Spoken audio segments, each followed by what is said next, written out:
Bom, meus irmãos, minhas irmãs, boa noite a todos.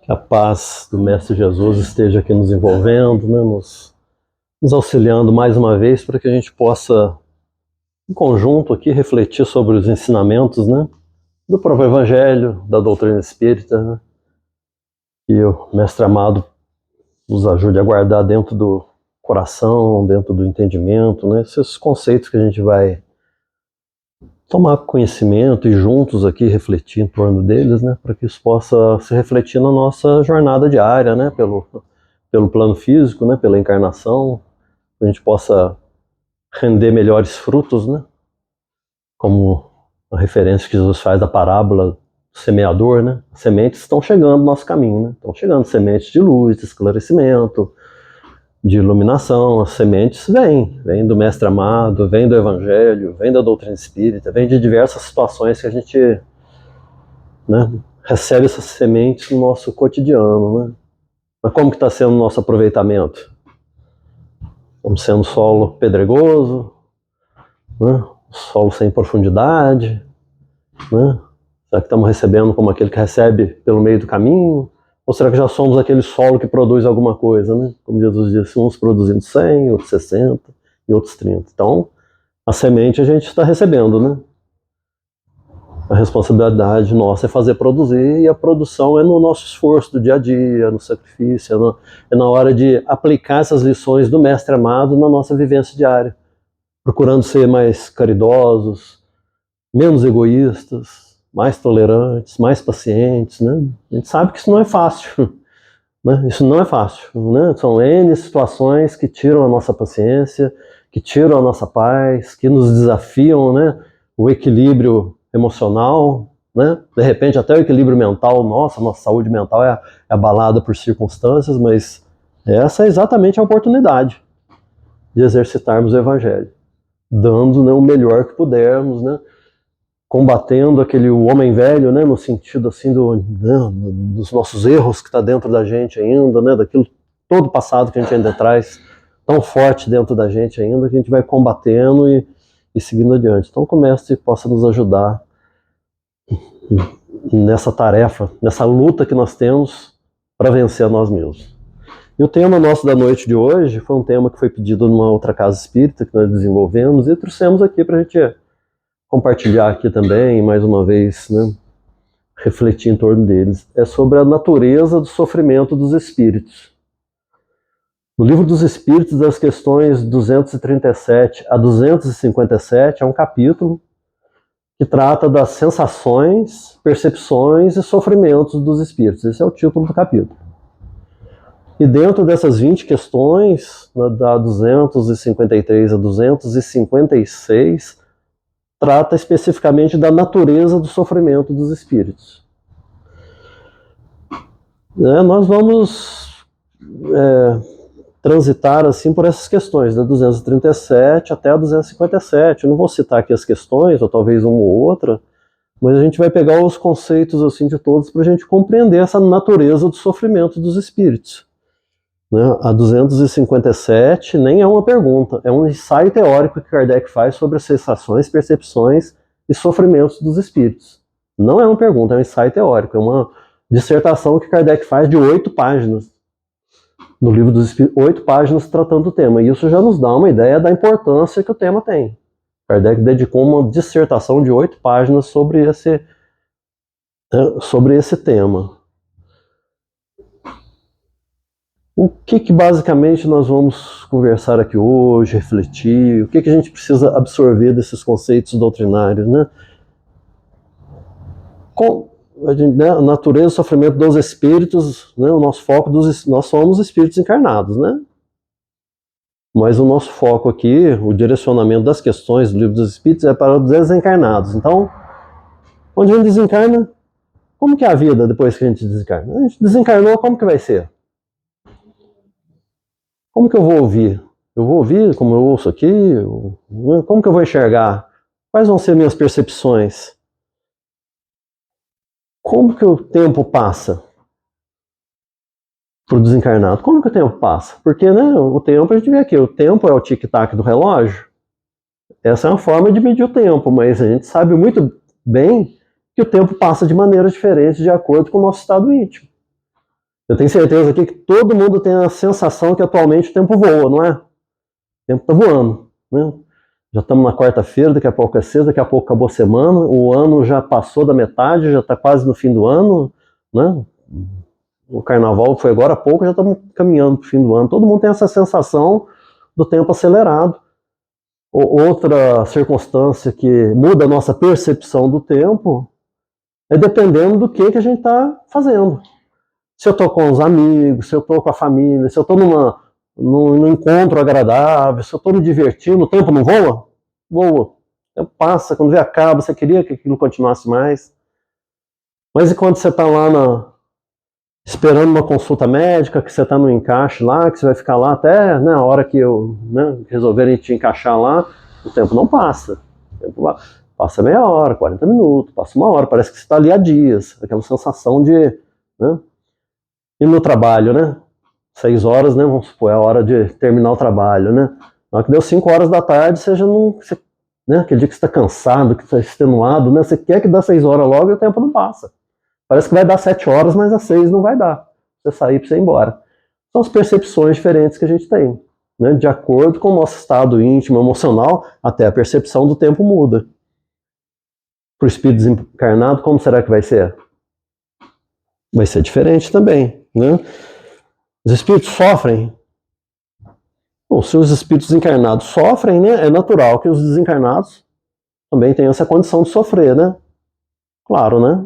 É uma coisa até óbvia, né? Mas de que natureza será que é esse sofrimento? A gente poderia imaginar, o espírito, né? Não imaginar nós, desencarnado, a gente desencarna, a gente vai sentir, né? De repente, arrependimento, né? É um sofrimento moral, estou arrependido, poxa vida, podia ter aproveitado melhor minha encarnação. Acabamos de desencarnar, a gente olha para trás, vê a nossa vida e fala, poxa, olha quantas oportunidades eu perdi. Remorso, né? De repente eu pratiquei atos que estão, né, espetando a minha consciência está tá acusando ali, eu estou com aquele sentimento de remorso, de ações que eu tive. Eu posso ter sentimento de revolta com situações que eu acho que foram injustas, que não podia ter sido assim. Né? Então esse sentimento de ordem moral é fácil da gente entender. Mas será que o espírito desencarnado, ele tem sensações de sofrimento que dizem respeito à matéria? Tipo assim, será que ele sente fome? Que é um sofrimento, né? Eu nunca passei fome nessa encarnação, mas a gente imagina como que é não ter o alimento para comer, a sensação de fome, é um sofrimento. Ficar sem água para beber, você não ter como você descansar, né? Aquele cansaço extremo, como será que é essa sensação? Será que tem espírito? Porque vamos pensar, né? Parece que são sensações inerentes ao corpo físico, não é? E a gente desencarnando, a gente não tem mais esse corpo físico. Mas será que eu tenho esse sofrimento desse tipo? São reflexões importantes. A gente está jogando assim, um monte de perguntas para despertar mesmo assim, o raciocínio em torno desse tema, que é importante, sim. Esses aspectos doutrinários assim, são importantes. A gente pretende desenvolver uma ideia aqui para chegar, né, nesse ponto assim, que é importante. Não é simplesmente a gente saber por saber, não. É a gente saber desses conceitos doutrinários para poder ter uma aplicação para a gente. Essa compreensão, uma compreensão assim, mais ampla, um pouco mais dilatada. Eu acho que eu já contei aqui em algum momento, mas eu vou repetir, né? Eu me tornei espírita está fazendo 30 anos. Foi em 1994, né? Tem muitos jovens aqui que não tem nem essa idade, mas, né, 30 anos está fazendo que eu me encontrei com a doutrina espírita. 1994, mês de setembro. E como que foi esse encontro com a doutrina espírita? A gente tinha um comércio lá em São Lourenço, comércio pequenininho, a gente tem ainda lá, né? E eu ficava lá nesse comércio, na época, né, um dia sem movimento, com a coisa parada, sabe? Aí eu tô lá sem fazer nada, abro a gaveta, abro outro, quando veio eu abri uma gaveta lá da escrivaninha que tinha lá, aí eu achei um livro. Mas que livro que é esse? De onde que veio esse livro? Né? Ninguém sabia de onde veio o livro, que livro que é, né? Por que o livro estava ali, a gente deduz que algum turista esqueceu, porque era muito comum esquecer as coisas lá assim, depois voltava correndo, né? Esse livro foi esquecido, ou esquecido entre aspas, né? De repente já foi intencionalmente como um presente, porque era o livro Nosso Lar. de André Luiz, o primeiro livro da série André Luiz. Eu não era espírita, apesar de ter algumas ideias dentro de mim espiritualistas, né? Assim, eu tinha já desde sempre assim, aquele conceito que não podia ser se morreu, acabou, sabe? Eu tinha uma noção assim, de que a gente já viveu antes de reencarnar, e também não fazia sentido você, né, desde criança, assim, a gente, com tantos pensamentos, sentimentos, aquilo ali vinha assim, né? Eu já tinha esses conceitos assim esparsos assim, mas não era espírita. Aí eu peguei e abri o livro Nosso Lar para ler. Como bom preguiçoso, pulei lá a introdução, né? Pulei aquilo lá. Né? Hoje em dia eu não faço isso mais não, pessoal, né? Tem que ler. A introdução é a parte importante do livro. Mas lá aquele dia eu pulei e fui lá primeiro capítulo. Aí eu li algo que foi muito impactante para mim, foi profundamente impactante. Daquele momento ali eu não consegui mais assim ser a mesma pessoa, mas não é no sentido de ser melhor, não, sabe? É da forma de encarar o mundo, a vida, né? Porque André Luiz fala assim no primeiro parágrafo, né, do primeiro capítulo do livro Nosso Lar, que é o primeiro livro da série André Luiz. Né? Ele relatando assim como que era a situação dele lá no plano espiritual, e ele coloca assim, primeiro parágrafo do primeiro capítulo. André Luiz fala, eu guardava a impressão de haver perdido a ideia de tempo. A gente falou da percepção de tempo. Ele ficou 8 anos no umbral. Ele relata isso no livro depois. 8 anos. Mas ele não sabia quanto tempo ele tinha ficado. Foi um mês? Foi um século? Ele tinha perdido essa noção de tempo, né, pelas circunstâncias que ele estava vivendo ali. A noção de espaço esvaía-se dia muito. Espaço, onde que eu estou? Onde que eu fui? Que lugar que é esse? Né? Ele não tinha a menor noção de onde ele estava. E a gente sabe pelo livro que ele estava naquelas regiões inferiores do plano espiritual. Estava convicto, essa foi a frase que me impactou primeiramente, ó, estava convicto de não mais pertencer ao número dos encarnados no mundo. Ele sabia que tinha morrido. Estava convicto que não pertencia mais aos encarnados no mundo. No entanto, meus pulmões respiravam a longos haustos. Quando eu li isso aqui, eu peguei, fechei o livro de novo e falei, vai. Ele estava falando que ele morreu e ele estava respirando, né? Foi o meu primeiro contato com a ideia de perispírito. E claro, pessoal, né? Perispírito. Como que ele estava respirando? Ele não tinha um corpo físico mais, né? Nós fizemos aqui, acho que uns meses aí, nós fizemos um estudo sobre o perispírito, né? Quem estava aí vai se lembrar. E aí, como que é importante esses estudos, como que umas coisas se conectam a outra para a gente ir alcançando uma compreensão maior, né? Como que André Luiz respirava? É o perispírito. Quando a gente desencarna, a gente aqui, né, encarnados, nós somos o corpo físico. Então o perispírito que faz a ligação desse corpo físico com o nosso espírito. Somos essa tríade. Corpo físico, perispírito e a essência espiritual mesmo, que é o nosso ser íntimo. Né?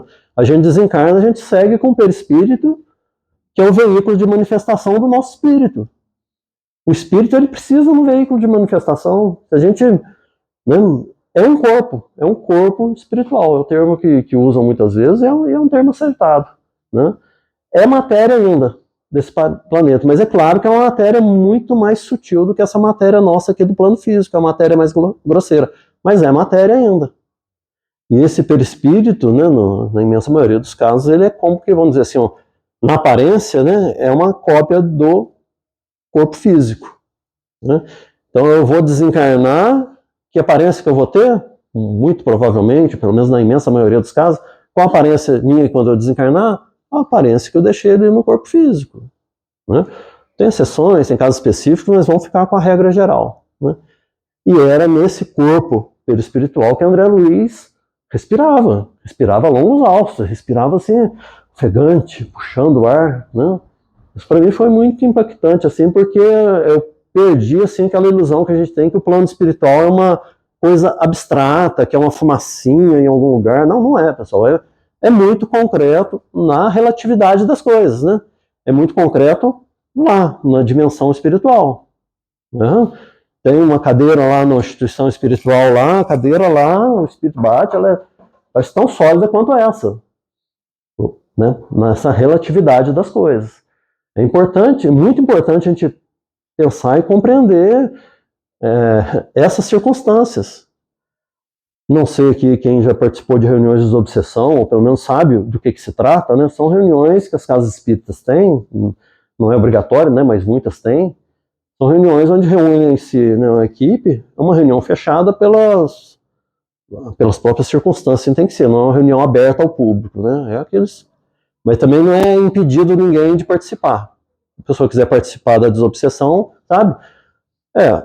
Começa a frequentar uma casa espírita, começa a se integrar nas tarefas, né? Se aproxima mais da direção da casa, que certamente vai ser aberta essa oportunidade no momento certo e oportuno para trabalhar ou participar da desobsessão. Que é quando a espiritualidade, né, traz espíritos em sofrimento para serem, né, eles, né, pela psicofonia eles se manifestam, né? Psicofonia é o popularmente se fala o incorporação, né, que não é o termo correto, mas é conhecido como incorpora no médium, e aí vai um outro companheiro ali encarnado sobre a inspiração e intuição da espiritualidade, conversar com aquele espírito, tentar auxiliar, tentar esclarecer, né? Porque aquele espírito está tão materializado, ele está tão ligado às coisas da matéria, que ele tem dificuldade de ver os espíritos, os benfeitores. Eles têm uma facilidade maior de ver as coisas realmente da matéria mais densa aqui. Essa questão da percepção, do que é que eles estão ligados. Eles estão ligados ainda às questões materiais. Esse é o objetivo, assim, um dos objetivos da reunião de desobsessão. E nessas reuniões de desobsessão, era muito, eu frequentei uma dessas por 20 anos. 20 anos, de 96 a 2016, por 20 anos. Mas era todas as, a reunião era quarta-feira, mas em todas as reuniões eram 2 ou 3 espíritos, né, dos 10 ou 15 que eram atendidos, 2 ou 3 que não sabiam que tinha desencarnado. O espírito se manifesta ali, tá, né? Esse que não sabe que desencarnou, ele fala assim, não, eu quero voltar para minha casa, me ajuda a voltar para minha casa. Nossa, por que meus parentes não falam comigo? Eles me ignoram, não sei o quê, sabe? Ele não se dá conta que está desencarnado. Por quê? Porque ou não pensava, não cogitava do plano espiritual, ou se cogitava de um plano espiritual, achava que é aquela coisa abstrata, essa coisa maravilhosa, ou ia para um inferno de chamas, ou ia para um céu beatífico, e não é. A gente sai da vida e encontra, olha que surpresa, a vida. A gente sai da vida, né, sai do plano físico e encontra a vida no plano espiritual, uma vida nossa que continua. André Luiz relata mais um pouquinho aqui que é interessante. Ó. Um pouco mais adiante, não é na sequência, mas né, uns parágrafos adiante, ele fala assim, ó, castigava a minha fome em todas as fibras. A fome. Ele sentia fome, mas muita fome, ó, castigava a fome. E ele não tinha corpo físico mais, né, que é um sofrimento inerente à condição do encarnado, não é? O que é a fome? É quando eu não estou, né, ingerindo no meu corpo a sustentação, o próprio corpo vai reclamando, vai pedindo aquilo ali através da fome. Olha, você precisa alimentar, você precisa, né, proteína, você precisa calorias para manter o corpo. A fome é o corpo te falando, você precisa se alimentar. Assim como a sede, né, o corpo te avisando, olha, arruma água aí, a máquina orgânica está precisando de água. A sede dá esse recado, só que quanto mais eu fico sem beber água, mais essa sede vira realmente vira até uma tortura, claro, né? É óbvio. E ele sentia isso lá mesmo sem ter um corpo físico. Vamos mais um pouquinho aqui, ó. O abatimento progressivo não me fazia cair definitivamente em absoluta exaustão. 8 anos que ele ficou lá, né? Revelação dele mesmo. 8 anos. Ele está falando que, né? Ele cada vez se sentia mais fraco, mais exaurido, né? Mas apesar disso, ele não caía definitivamente na exaustão. Porque vamos pensar, no corpo físico aqui, né, tem a regra dos 3, né? Eu consigo ficar 3 minutos sem ar, depois de 3 minutos eu vou desencarnar. Eu consigo ficar 3 dias sem água, depois de 3 dias eu vou desencarnar. Ou eu consigo ficar sem alimentos 3 semanas. Estou falando de casos extremos. Né? Depois de 3 semanas eu vou desencarnar. Então é 3 minutos sem ar, 3 dias sem água, 3 semanas sem alimento. 3 semanas sem alimento, você vai desencarnar. Seu corpo vai entrar num estado assim de, né, de falência que você vai desencarnar. Ele está lá há 8 anos sem conseguir alimentar, sem coisa. Você vê que ele tem a sensação de fome, mas não tem a reação aqui do corpo físico. Ele se sente aquele abatimento, sente aquela necessidade, mas ele está lá, ó. O abatimento progressivo não me fazia cair definitivamente na absoluta exaustão. A gente percebe a diferença, né? Então eles tinham essa sensação do cansaço, do abatimento, mas era progressivo, mas não levava ele, é claro, né? É espírito, um perispírito, como é que ele vai morrer lá de fome lá? Apesar de estar essa sensação de que estava morrendo de fome, né? Então ele tinha essa sensação, mas não tinha um corpo físico mais para, né? Aí só para a gente encerrar aqui a nossa citação, né, do nosso lar, mais um pedacinho. Ó. De quando em quando deparava-me com verduras que pareciam agrestes. Encontrava lá uma plantinha meio verde lá assim, parecia agreste, né? Em torno de humildes filetes de água, ao quais me atirava sequioso. Ele ia uma poça lá, tinha umas folhinhas lá, o que ele fazia? Naquele desespero da fome, da sede, atirava lá para lamber aquela poça d'água lá, comia aquele mato lá, que ele não sabia o que é, aquele matinho, era a forma dele, de alguma forma, tentar aplacar a fome, né, aquela circunstância dele. Bom, vamos entender que é quando ele está naquele período da chamada perturbação pós-desencarne, que para ele durou 8 anos, né? Ou seja, tem uma consciência em desequilíbrio, é um processo aí que tem a sua razão de ser. Como toda dor, como todo sofrimento tem a sua razão de ser. Nós vamos falar mais disso daqui a pouco, né? Porque ninguém, né, não sei, às vezes tem alguém que não leu o livro ainda, ou não está habituado com essas questões assim mais reais, né? A gente às vezes fica com um lado mais poético da doutrina espírita, né? Nossa, que bonito isso. Realmente tem muita coisa bonita.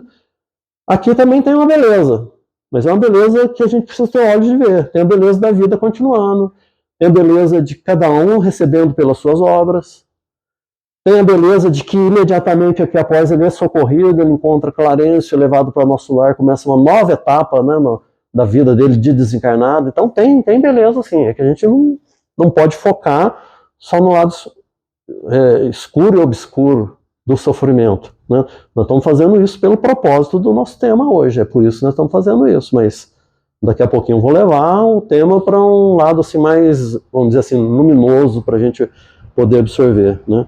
Devorava as folhas desconhecidas, né, e colava os lábios à nascente turva. Era o modo que ele tinha de alguma forma ali,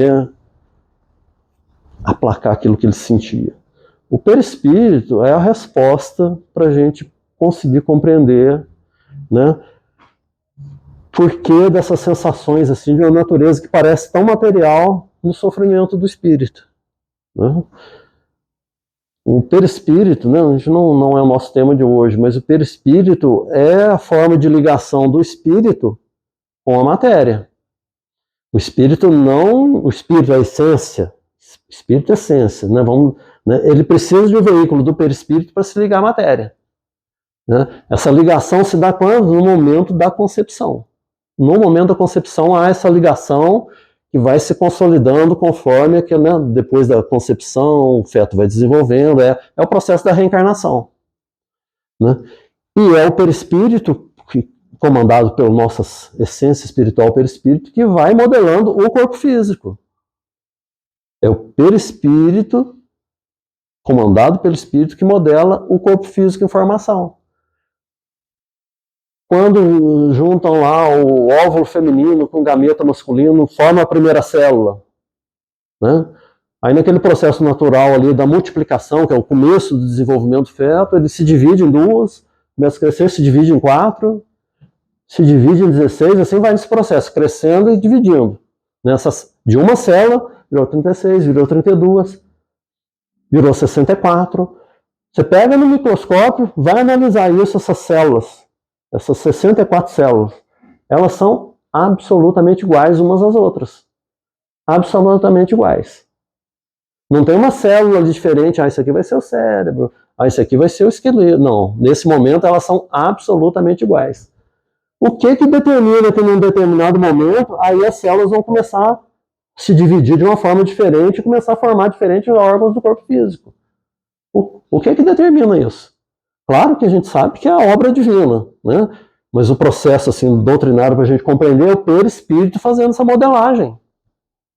Fazendo essa modelagem ali, aí começa esse comando, que é claro que é automatizado, né? O espírito está reencarnando, não está pensando nisso, vou formar aqui meu corpinho. Não é, né? São os mecanismos da lei do reencarne, através do perispírito dele, aí vai começar a formar. Começa a formação do feto, pelo centro nervoso, a coluna vertebral, o cérebro, né, vai desenvolver os membros, desenvolver os órgãos internos. Aquelas células que eram iguais passam a ter funções diferentes e desenvolvimento diferente pela influência do perispírito, que está comandado pelo espírito reencarnante. Né? Aí nasceu, cresceu, viveu, aí no momento do desencarne, como que é o desencarne? Desencarne, lembrando que desencarne é o quê? É o desligamento do perispírito do corpo físico, né? Porque desencarne é uma coisa e morte física é outra. São coisas diferentes. De repente, tem uma morte, né, o corpo físico, por uma circunstância qualquer, ele se desagrega, ele não tem condições de funcionar mais, tem a morte física, tem a morte biológica. E o espírito pode estar continuando ligado ali ainda, mesmo não tendo mais a vida física. Né? Vai ficar ligado por um tempo, né? Até haver esse desligamento aí. Então, o instante da morte física não é o mesmo do desencarne. Não é o mesmo. Então, pode ser que há uma desagregação biológica, né, por um acidente, por alguma coisa assim, por uma enfermidade, que o corpo físico não tem condições mais de manter a vida e meio que o espírito é expulso dali nesse processo. Ou o contrário, né? O espírito pode se desligar por razões assim, por leis espirituais, né? Chegou o momento, é hora do desencarne, ele vai se desligando o perispírito do corpo físico, e na hora que se desliga, aí o corpo físico sem o perispírito também não se mantém. Aí tem a morte biológica, por quê? Porque o espírito com o perispírito teve esse desligamento. É muito importante a gente compreender isso, porque é nessa ligação do perispírito, né, com o espírito, essa via de ligação e com o corpo físico, que está a origem ali dos sofrimentos dos espíritos, que tem essa natureza que parece assim mais material, mais materializada. Né? Não tem mais o corpo físico, mas tem todo aquele condicionamento. Não é? Tem, sabe, a gente guarda essa lembrança. Quem nunca, assim, quando a gente faz uma viagem que saculeja muito, sei lá, num ônibus, numa estrada ruim, uma coisa assim, na hora que você desce assim do ônibus, você não tem a sensação que você ainda está saculejando? Né? Você tem essa percepção, é o seu corpo guardando aquela sensação do que você acabou de viver ali. Né? Você usa muito o óculos, né? De repente você tira o óculos e você continua com a sensação que você está com óculos. Né? Por quê? É essa percepção, essa sensação que ficou guardada, que ficou arquivada. Né? E a gente precisa também fazer a distinção aqui, que o capítulo é sensações, percepções, sofrimento dos espíritos. Qual que é a diferença de sensação para percepção? Né? A sensação está ligada assim, a uma questão do corpo físico. Se eu pego uma agulha, espetar meu braço aqui, eu estou atingindo, né, nervos, né? Estou atingindo, né, um mecanismo nervoso que transmite aquela informação ao meu cérebro e eu sinto dor. Essa é a sensação. A sensação de dor, né? Vou tomar uma injeção, né? A picada da agulha ali, né? Tá o corpo enviando essa informação ao cérebro, que por sua vez comunica ao perispírito e ao espírito, me dando a sensação de dor. Mas e a percepção de dor? A gente conhece pessoas que morrem de medo de tomar uma injeção. Mesmo sendo, né, claro que a sensação é um incômodo e tal, mas é necessário, vamos lá tomar a injeção, a vacina, o soro, o que for. Mas tem gente que tem um problema sério com isso, porque tem uma percepção muito acentuada dessa dor, desse desconforto, que não, né? Que realmente sente muito mal com uma picadinha de agulha. É a percepção dela da dor que é muito diferente. Né? Então a percepção é um modo que a gente olha aquela circunstância, ou um modo que a gente compreende aquela circunstância. Tem gente que, por exemplo, tem uma situação crítica, né? Tem gente que reage com calma e tem gente que reage de uma maneira explosiva. É um modo de percepção diferente de cada um. Tem gente que acha que o fim do mundo e reage, explode. O outro aí tem a ver com o desenvolvimento do espírito, né? Dessa escalada evolutiva, né? Já encara com mais serenidade, às vezes a mesma circunstância. É a percepção que tem, às vezes, de um problema, não tem? Às vezes, um desencarne numa família. Tem gente que se desespera, tem gente que, né, a gente vê cenas assim, às vezes até lamentares, a gente entende a dor da pessoa, da separação ali, né? Não vai ter aquele ente querido, aquela pessoa querida perto, mas tem gente que entra num desespero, assim, né? Entra assim num desequilíbrio mental, emocional gigantesco. É a percepção dela ligada, sabe o quê? A sensação de perda, porque ela não cultiva essa ideia, esse sentimento da vida que continua. Para ela, acabou ali, acabou mesmo, perdeu, não vai ter mais. É claro que essa é uma sensação dolorosa demais. Você imaginar que a pessoa morreu e acabou, e não tem mais, que a pessoa que você tanto amava não existe mais de jeito nenhum, de espécie nenhuma.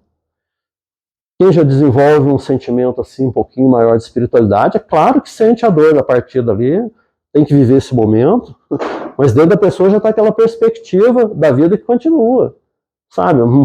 Encerrou essa etapa aqui, mas essa etapa continua. Humberto de Campos, ele conta no livro dele uma passagem que eu acho muito interessante, assim, que tem a ver com isso que nós estamos falando aqui. Porque esse sofrimento, o sofrimento que o espírito vem a ter, nós venhamos a ter, ele está ligado a quê? Todos nós vamos sofrer quando desencarnar? Todos nós vamos passar por um processo de perturbação, que é diferente de sofrimento. Perturbação é que é a adaptação desse momento do desencarne, está deixando o corpo físico ali, né, retornando à espiritualidade, tem um período de perturbação que é uma coisa. Esse aí todos nós vamos passar. Agora, o sofrimento desencarnado é outra coisa, está ligado ao quê? Aquilo que o nosso pensamento e sentimento está ligado.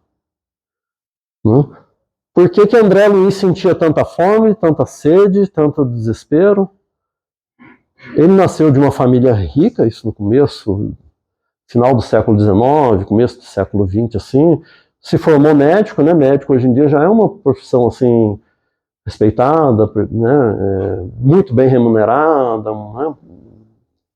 Naquele tempo era muito mais ainda. Então ele era muito rico, muito arrogante, muito egoísta, nunca se preocupou com ninguém, via a profissão dele como assim, como um direito dele de exercer do jeito que ele quisesse. Não atendia ninguém que não tivesse dinheiro, isso é ele mesmo que conta no livro.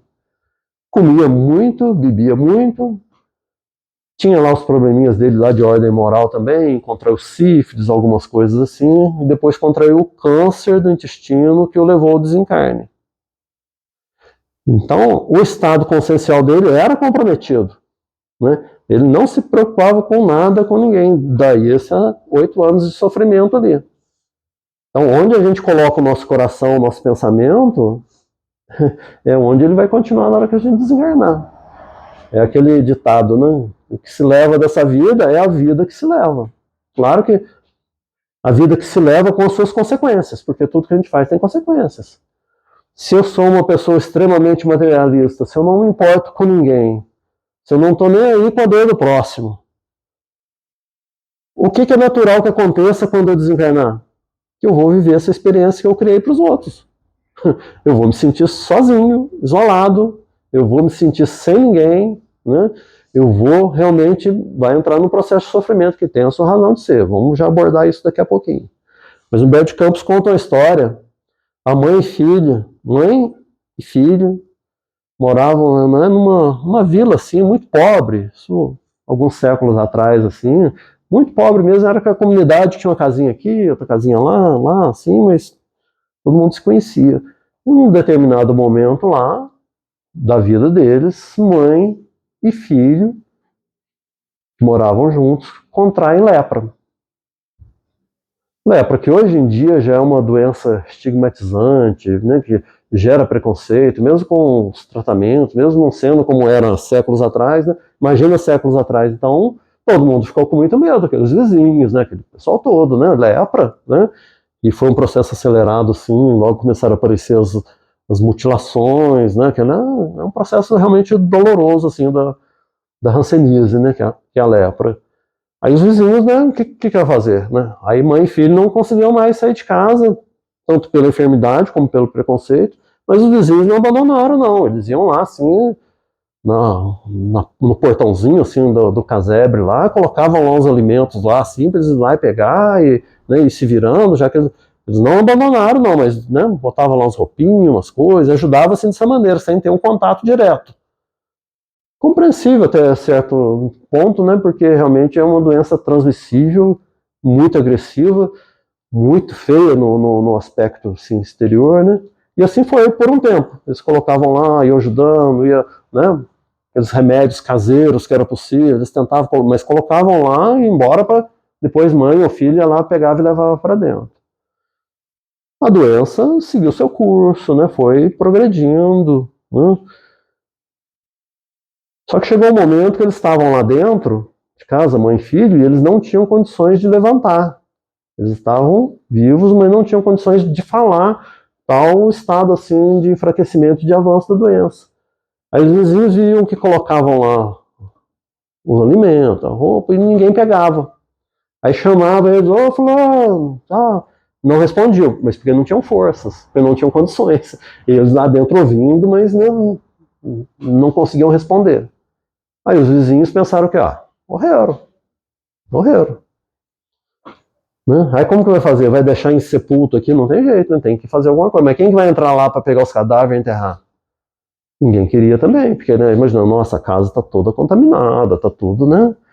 Aí a ideia que eles tiveram foi o quê? Vamos, né, é uma choupana mesmo, de madeira, vamos botar mais madeira aqui e meter fogo em tudo que já dá uma esterilizada, né? Eles não ficam em sepultos, né? Crema, né? E resolve o problema, né, do enterro que não precisa fazer. Só que eles estavam vivos ainda. E Humberto Campos conta isso. Aí é aquilo que a gente fala da beleza que a gente precisa ver em tudo.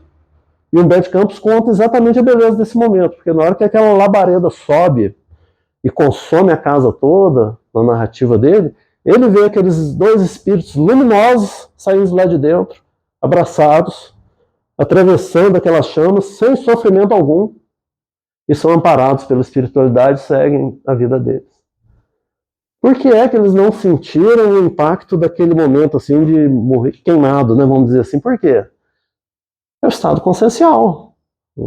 Eles estavam ali vivendo a enfermidade deles, né? Naquela situação de extrema penúria, extremo abandono, certamente confiando em Deus, sem entender a situação, mas, né, com o coração sem revolta, resignados àquela circunstância, ou seja, com a consciência em pleno equilíbrio, não se fixando aquelas condições do corpo físico. Agora imagina se eles estão ali dentro, uma situação que não é a do relato, né? Mas se eles estão ali praguejando contra os, né? Não conseguem falar, mas falam, poxa, mas olha o que eles fizeram, eles não abandonaram, olha eles botando fogo, olha eles queimando a gente. É claro que o espírito ia sentir essa reverberação do que acontecia com o corpo físico, tendo a sensação, sim, de queimar. Antes mesmo de desencarnar, iam sentir mesmo a sensação física, né? E eu continuar sentindo depois. Então, o que determina esse sofrimento, que parece ser de ordem material, é de onde está colocando a nossa atenção, de onde a gente está direcionando os nossos sentimentos. Às vezes as pessoas perguntam assim, né, questionam assim, nossa, mas eu acho que eu quero ser cremado porque eu não quero ser enterrado, não. Ser enterrado é ruim e tal, né? Pensando na condição espiritual ali. Mas e aí? O que a gente reflete disso tudo que a gente conversou? O que é melhor? É melhor ser enterrado ou melhor ser cremado? Ou melhor jogar o corpo em qualquer lugar? O que é melhor? Pessoal, se a questão for de sofrimento, o espírito vai sofrer em que situação for, se ele estiver ligado àquela condição material ali.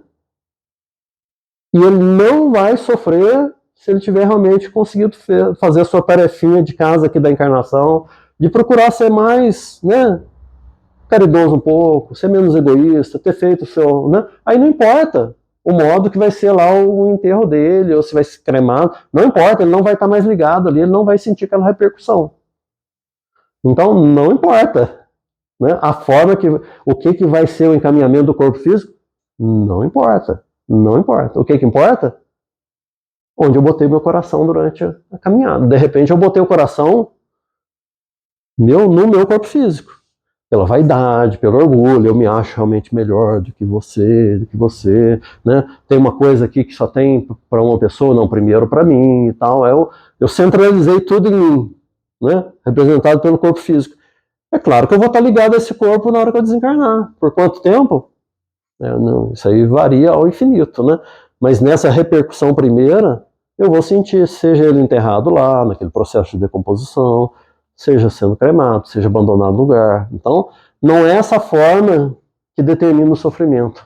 É aquilo que eu conduzi a minha mente, que eu conduzi o meu sentimento, que eu realmente, as minhas aspirações de que ordem foram, eu busquei ser de ordem espiritual, mesmo vivendo no mundo, a gente tem que trabalhar, a gente tem que se alimentar, a gente tem que tomar remédio para doença, tem que ter uma casa para me abrigar, a gente está no mundo, a gente tem que viver essas circunstâncias do mundo.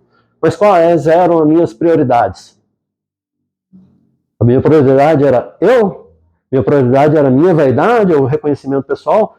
Isso é eu me ligar ao meu corpo físico fortemente. Inclusive, depois que eu tiver deixado ele, eu vou estar continuando ligado a ele.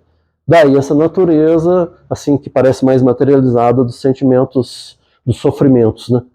Que não são de ordem moral, mas parecem de ordem física.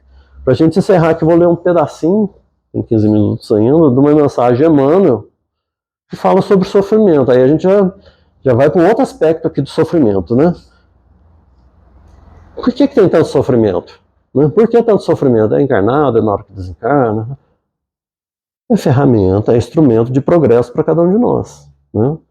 A gente ainda necessita dessa ferramenta porque a gente não tem condições, pelo nosso livre-arbítrio, de caminhar, de evoluir, de progredir sem esse instrumento da dor, do sofrimento. A gente, nesse estágio evolutivo, a gente ainda precisa. Só que a gente pode cuidar para precisar o menos possível.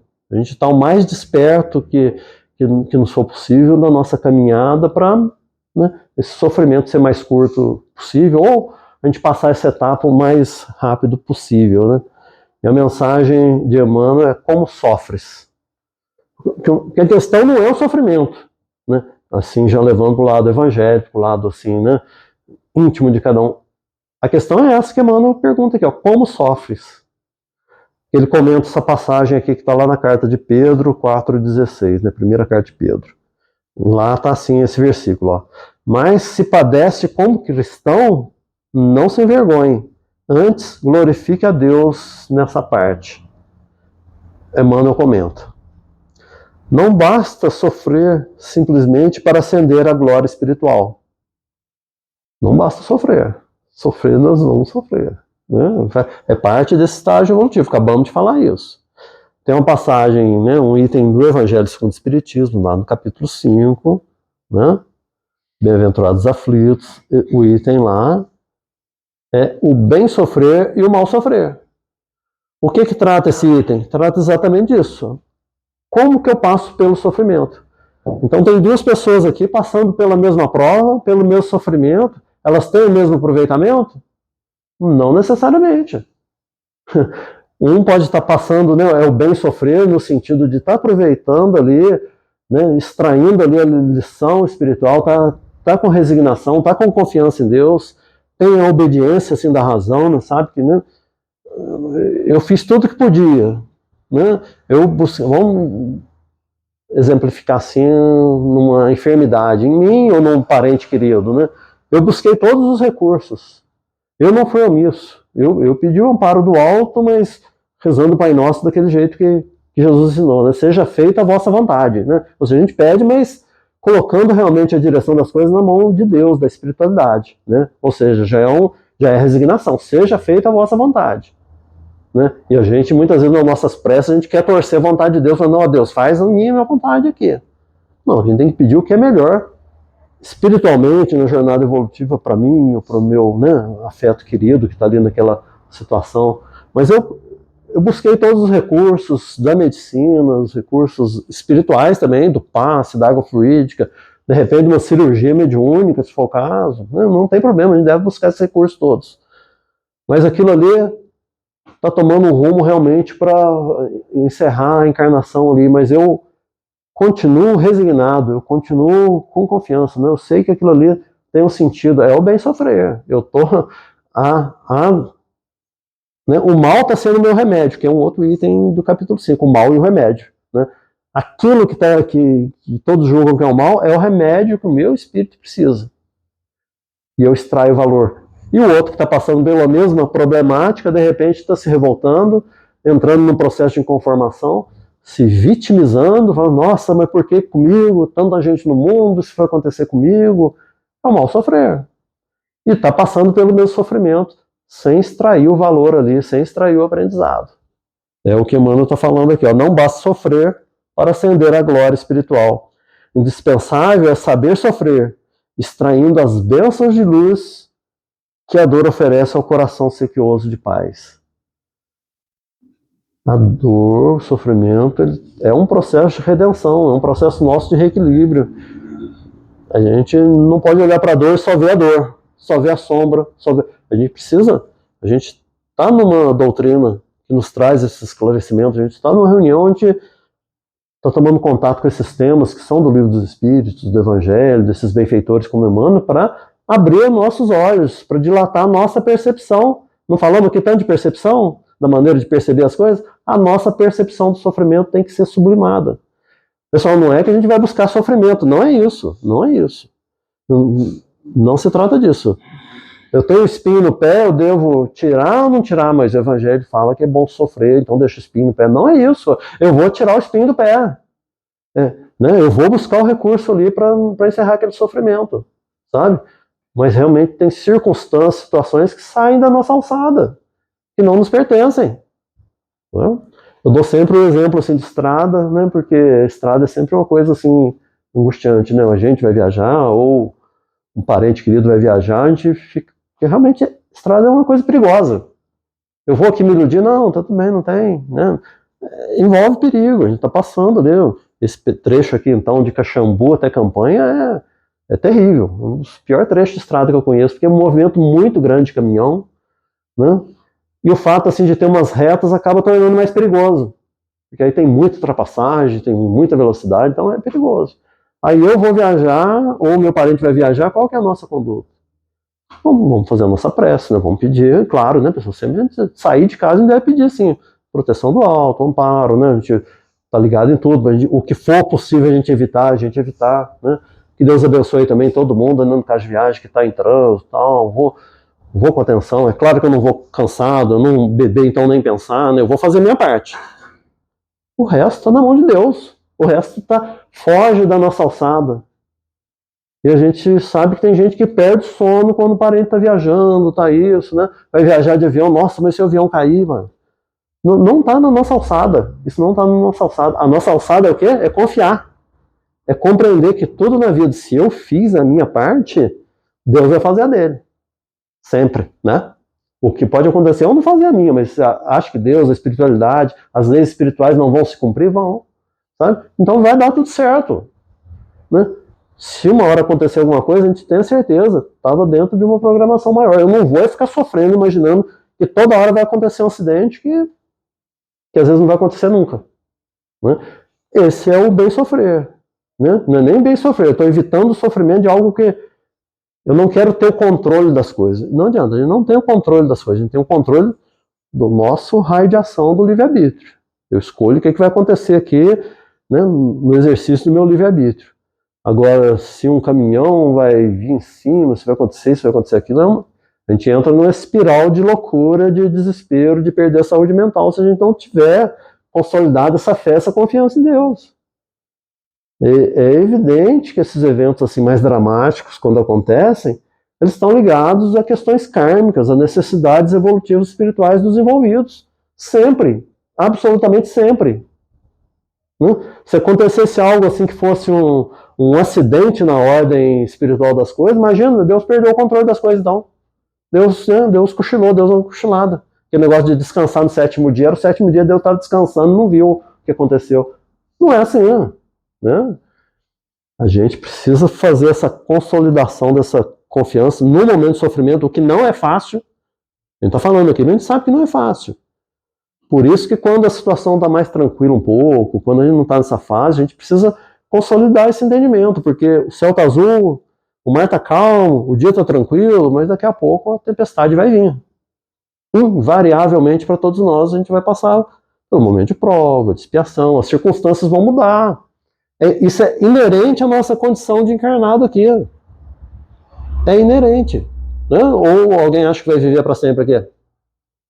Não, a gente não. Vai chegar um momento que a gente vai desencarnar. Isso normalmente é um processo que gera sofrimento, até mesmo né, a gente tem que se defrontar com a própria consciência, né, que é o processo da perturbação maior, é esse, né, a gente vou olhar para trás e fazer tudo que eu fiz, tudo que eu não fiz, tudo que eu deixei de fazer, tudo que eu deixei de fazer porque eu estava com preguiça, porque eu queria o conforto, mas também a minha consciência vai apontar aquele sacrifício. Não, mas você teve também aquele sacrifício, aquelas vezes que você ficou quieto, que você evitou uma briga, que você trouxe paz para um lar pelo gesto de abnegação, tudo isso. Não é só as coisas ruins, não. Tudo a consciência vai colocar ali, né, nesse momento. Então cabe a nós aqui conduzir a nossa vida para ir se desvencilhando assim, desses sofrimentos que vão acontecendo na nossa vida. Pessoal, a gente não está fazendo aqui apologia da dor, do sofrimento, não é isso, mas a gente também não pode ser imaturo espiritualmente de considerar que porque está tranquilo hoje vai ser tranquilo para sempre. A vida não é assim. A vida não é assim. Nesse estágio nosso, a gente vai precisar ainda, né, estamos num planeta de provas e expiações, porque a gente precisa desses processos que envolvem a dor ainda. Né? Mas essa nossa percepção da dor vai ser maior, vai ser exagerada ou vai ser menor, conforme a espiritualidade que a gente desenvolver. A gente não tem mais tempo, mas vocês leiam essa mensagem toda do Emmanuel, Como Sofres, é no livro Vinha de Luz, ele desenvolve o tema aqui com mais profundidade, não deu tempo aqui da gente abordar. Mas que a gente possa compreender mesmo, compreendendo a natureza do sofrimento dos espíritos, porque é uma parte doutrinária importante, mas o mais importante é compreender que esses sofrimentos eles são decorrentes do meu estado consciencial, do que eu elejo como prioridade hoje, agora. Então, se a gente achar que está com uma prioridade meio equivocada, é só a gente buscar corrigir isso. Esse é o verdadeiro espírita que Kardec fala. Kardec fala lá, né, reconhece o verdadeiro espírita pela sua transformação moral e pelos esforços que faz em domar suas más tendências. A gente não tem que ser santo, não. A gente tem que estar querendo se modificar. A gente tem que estar querendo realmente olhar para dentro da gente, reconhecer onde a gente falhou, onde a gente podia fazer melhor e pegar e tentar fazer. Né? Esse é o verdadeiro espírita que Kardec fala, aquele que está na tentativa ali da transformação moral, da reforma íntima, que é um trabalho que vai levar em muito tempo, muitos séculos mesmo, mas precisa começar, precisa, no momento de agora, a gente fazer o que nos cabe agora. Que o Mestre amado Jesus nos auxilie, né, nesses esforços aí para a gente vencer a nós mesmos e a gente, né, não fazer jus assim a cotas maiores de sofrimento. A gente tem uma consciência mais equilibrada assim lá na frente, que vai ser tudo mais tranquilo, perfeitamente possível isso. Basta o dizer de Jesus, né? Quer seguir o Mestre? Ele falou, né? Toma a tua cruz e vem, né? Significando esforço, diligência, né? A gente realmente querer fazer as coisas, a gente realmente direcionar os nossos esforços nesse sentido é perfeitamente possível e certamente o nosso desencarne vai ser o mais sereno que a gente conseguir construir. Né? Emmanuel tem uma frase que eu gosto muito, que é a que eu encerro aqui. Né? Tem aquela ideia de céu e inferno, né? Céu seria um lugar, né, depois da morte, de bem-aventurança, de tal, né? Emmanuel fala assim, ó, não espere céus que você não ajudou a construir. A gente quer um céu, quem não quer um céu, né? No sentido de ter um local tranquilo, de ter uma passagem tranquila. Não espere céus que você não ajudou a construir. Vamos pensar que céu que eu estou tentando construir aqui, que esse é o que eu estou construindo lá também. Muita paz, muita luz a todos, hein? Que Jesus nos ajude aí nessa nossa caminhada terrena.